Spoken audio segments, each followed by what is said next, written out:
Hello friends, நம்மளோட weight loss challenge season 7லாம் சூப்பராக போயிட்டுருக்கு. ஃபேஸ்புக் குரூப்பில் பார்த்தாலே தெரியுது எவ்வளோ பேர் எந்தூசியாஸ்டிக்காக பார்ட்டிசிபேட் பண்ணிகிட்டே இருக்கீங்க அப்படின்ட்டு. ஸோ நம்ம ஒர்க் அவுட் சீரீஸ் தொடர்ந்து பார்த்துட்டே வரோம்.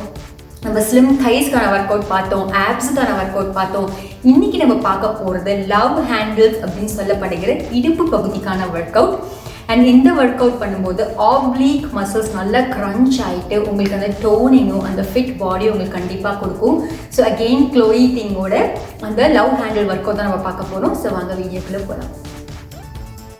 மொத்தம் 14 எக்ஸசைசஸ் இருக்குது. ஒவ்வொரு எக்ஸசைஸும் 30-40 செகண்ட் பண்ணணும். ஆனால் இதை தொடர்ந்து பண்ண முடியலன்னா பரவாயில்ல, ஒரு 20 செகண்ட் பண்ணிவிட்டு ஒரு பிரேக் எடுத்துகிட்டு பாஸ் பண்ணிவிட்டு எவ்வளோ நேரம் முடியுமோ பிரேக் எடுத்துகிட்டு அதுக்கப்புறம் திருப்பி இந்த எக்ஸசைஸை கண்டினியூ பண்ணுங்கள். உங்களுக்கு என் கூட பண்ணுறதுக்கு ஈஸியாக இருக்கணும் அப்படிங்கிறதுக்காக தான் டைமரும் ஆட் பண்ணியிருக்கேன். அது மட்டும் இல்லாமல் கீழே ஒரு ப்ராக்ரஸ் இண்டிகேட்டர் கொடுத்துருக்கேன். இன்னும் எவ்வளோ தூரம் நம்ம எக்ஸசைஸ் பண்ணிகிட்டே இருக்கணும், எவ்வளோ % நம்ம முடிச்சிருக்கோம் அப்படிங்கிற ஒரு இண்டிகேட்டரும் கீழே இருக்குது.